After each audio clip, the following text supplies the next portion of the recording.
Corona ಅನ್ನೋ ಮಹಾಮಾರಿ ಮತ್ತೆ ವಕ್ಕರಿಸ್ಬಿಡುತ್ತಾ ಅನ್ನೋ ಆತಂಕ ಶುರುವಾಗಿದೆ. ನೆರೆಯ ಕೇರಳದಲ್ಲಿ ಪ್ರಕರಣ ದಾಖಲಾಗಿದ್ದು 4 ಸಾವನ್ನಪ್ಪಿದ್ದಾರೆ ಅನ್ನೋ ವರದಿ ಕೂಡ ಹರಿದಾಡ್ತಾ ಇದ್ದು ಸಹಜವಾಗಿ ನಮ್ಮ ರಾಜ್ಯದಲ್ಲಿ ಆತಂಕ ಹೆಚ್ಚಾಗಿದೆ.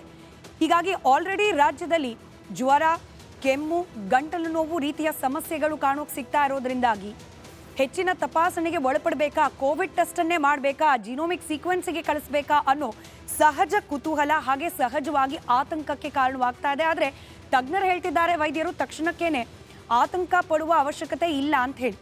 ಆದರೆ ಪಕ್ಕದ ಕೇರಳದಲ್ಲೇನೆ ಈ ಒಮಿಕ್ರಾನ್ನ ಉಪತಳಿಯಾದ JN.1 ಇದರ ಒಂದು ವರದಿ ಆಗಿರೋದ್ರಿಂದಾಗಿ ಕರ್ನಾಟಕಕ್ಕೂ ಕೂಡ ಇದು ಹಬ್ಬತ್ತಾ, ಕೊರೋನಾ ರಿಟರ್ನ್ ಆಗತ್ತಾ ಅನ್ನೋ ಅನುಮಾನ ಸದ್ಯಕ್ಕೆ ಎಲ್ಲರಲ್ಲೂ ಕಾಡ್ತಾ ಇದೆ.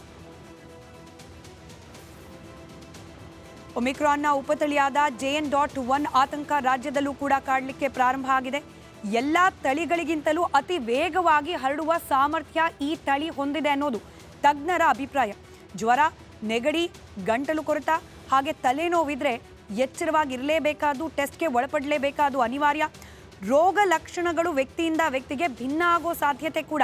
ಇದಿಷ್ಟೇನಾ ಸಿಂಪ್ಟಮ್ಸ್? ಖಡಾಖಂಡಿತವಾಗಿಲ್ಲ. ವ್ಯಕ್ತಿಯಿಂದ ವ್ಯಕ್ತಿಗೆ ಭಿನ್ನವಾಗುವ ಎಲ್ಲ ಸಾಧ್ಯತೆ ಕೂಡ ಇರುತ್ತೆ. ಕೆಲವರಿಗೆ ಉಸಿರಾಟದ ತೊಂದರೆ ಕೂಡ ಆಗೋ ಸಾಧ್ಯತೆ.